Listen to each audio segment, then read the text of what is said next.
Yo guys, it is your boy Falcon here, and you are watching BFTW. This is the series where I bring you the best and more frequently the worst of what Balkan and mostly ex-Yugoslavian football has to offer during the last 7-ish days. And what's been kicking off in the world this week? Well, it's August now for starters, and that means that all the top leagues in Europe finally return. This of course includes the Bosnian Premier League, and I am obviously buzzing by the potential of seeing Posuše face Gosk away from home in a 0-0 draw over the weekend. You'll see a lot more quality in Saudi Arabia than you will see here, as Saudi Arabia has been going absolutely nuts to butts, been offering players crazy contracts. Mbappe, as you may already know, has been offered a 700 million salary plus a 300 million transfer fee for PSG, and he declined that. That 700 million equates to Bosnian national team's entire value times 7. While Mbappe is out here rejecting big paychecks, Dzeko isn't one to reject a big paycheck, as he was offered a few extra pennies more than he would have been at Inter, and he immediately ditched them for Fenerbahce. I was originally excited by the prospect of seeing Pjanic play against some slightly more competitive teams in the Saudi Pro League. Then I realized he's not even in Saudi Arabia, he's in the UAE. We're talking about Bosnia anyway, so we might as well continue with the flow. Recently, the Bosnian Premier League has began its first round, and it has been an absolute spectacle. Watch this. 3 games were postponed because of European duties for certain teams. However, the ones that were played were fairly entertaining. Here's a rundown of the teams that played in the first round.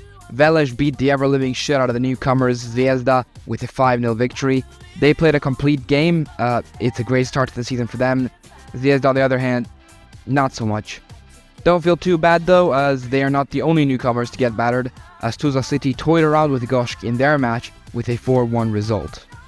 Gosk actually did go 1-0 ahead around the 4th minute, and then Tuzla City proceeded to stuff them with another 4 goals away from home. But the one you probably come here to hear about is this one, Sarajevo versus Sloga. Sarajevo, as you already may know, went out to Torpedo from Georgia not too long, and their coach Mirza Varshanovic got the sack. As of today, they have finally found a replacement, but they didn't find a replacement back then, so that probably didn't help. If you are wondering who their new coach is, it is Simon Rožman, and their new sports I just hit something. And their new sports director is Senad Ibričić, who has come here from Domžale. So, like I said, things are looking up, but you do not want to hear any predictions from me. Speaking of coaching changes, breaking news. This is very, very new. This is new news. Bosnia and Herzegovina's national team has appointed Meho Kodro as the new coach. This is not surprising at all. This was announced by certain Bosnian fan sites a long time ago. And we're all looking forward to seeing how he fucks up. Back to the game though, we're getting off track. Sarajevo have had a dreadful week, and this just added to it. They did go ahead, as they should have, with Renan Oliveira scoring in the 15th minute. It was all downhill from there though. Sloga's Dejan Vidic would score on the edge of half-time to just equalize it, and then fairly deep into the second half, he would get his brace and take Sloga Doboj into the lead 2-1. Sarajevo then didn't recover, they just seemed to collapse. Sloga took all 3 points from Sarajevo, bringing them all the way back to Doboj. Kind of embarrassing, but like I said, there's really not much to say about this. Hopefully they can do better in the future. They should do better in the future. This was embarrassing, but yeah, we keep going. Now let's move over to Europe. Our only team competing for the Champions League, Zrinski Mostar, has been, as predicted by yours truly, been defeated by Slovan Bratislava. They lost the first leg 1-0, and although they did put up a great fight in the second leg, getting a 2-2 result, on aggregate they still ended up losing 3-2, and are now dropping down to the Europa League. What are their chances in the Europa League? I'm not too sure. I've got my own predictions, but should I even make them? I will. They're playing an Icelandic team whose name I don't know if I can pronounce. I'll try though. Brijbelik. And I think they're probably gonna win that one. I feel like that should be winnable for them. But we'll see. What the fuck was that pronunciation, by the way? Željezničar unfortunately could not pull off the victory in the end, as they lost 2-0 away from home against Azerbaijan outfit Neftchi. It is unfortunate because they are not the only team to have been knocked out last night, as Borac Banja Luka have also bitten the dust, leaving Zrinski Mostar to be the only Bosnian team still in Europe. We move across to Croatia as their biggest club, Dinamo Zagreb, smashed Astana from Kazakhstan apart with a 6-0 aggregate result, which is, like I said, insane. Dinamo have been on a bit of a run. This wasn't their only impressive victory. They had also gained a 3-0 result over Istra in the league. The Croatian league has actually brought us generally a lot of entertainment this week. Hajduk and Gorica not included, as their boring asses only got 1-0 slim victories. Rudeš and Osijek provided the best match of the week with a 4-3 result to Osijek, but this was no just high-scoring game. There was a lot more to this.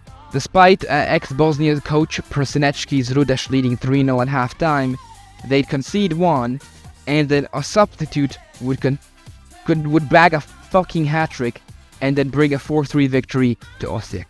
Like I said, exciting stuff from Osijek. You just gotta love it.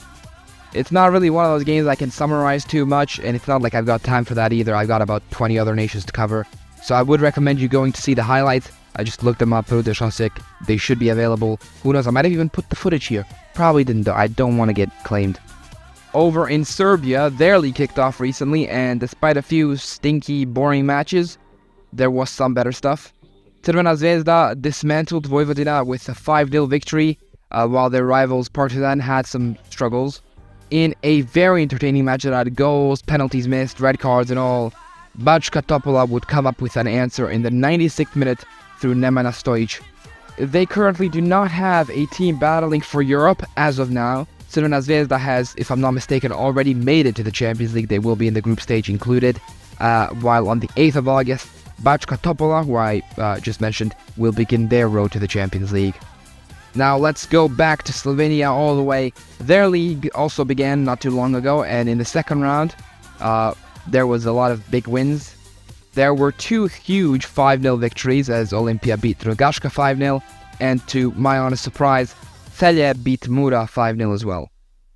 If I did butcher any of these names, I am sorry, and you are more than welcome to yell at me in the comments. Hell, I encourage you to do that. I should know better.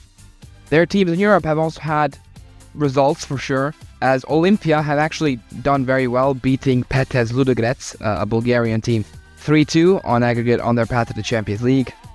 And then we move across again to the sleepy land of Montenegro, or in these regions better known as Crna Gora, and their league is also up and running. The results are nowhere near as entertaining, so you can definitely sleep on them. 2 draws and 2 minimal 1-0 wins. Not much to be talked about is what I'm trying to say. Montenegro have 2 teams battling for Europe, one of them being Budućnost Podgorica, who has been knocked out this week following a 5-3 loss on aggregate. However, Sutiska Nikšić did make up for it after their aggregate win over Santa Coloma.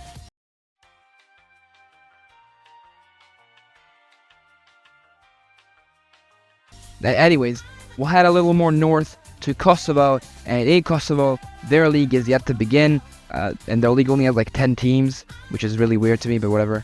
They are having moderate success in Europe though, as Balkani has done very well against Larne FC, as they beat them on aggregate. North Macedonia's league hasn't started, however their team is in Europe. There was one team actually, and it's immediately been knocked out.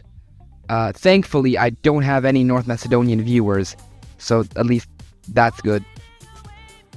Now that we've covered the ex-Yugoslav part of the Balkans, we can give a brief review of some of the rest of the Balkan nations. When I say brief, I really mean brief. I did not do much research. You are Turkish, Greek, Albanian, Bulgarian, Romanian, Hungarian. Make sure that your voices are heard by letting me know in the comments, and I will include your nations more. Until then, I will mostly focus on the ex-Yugoslav nations.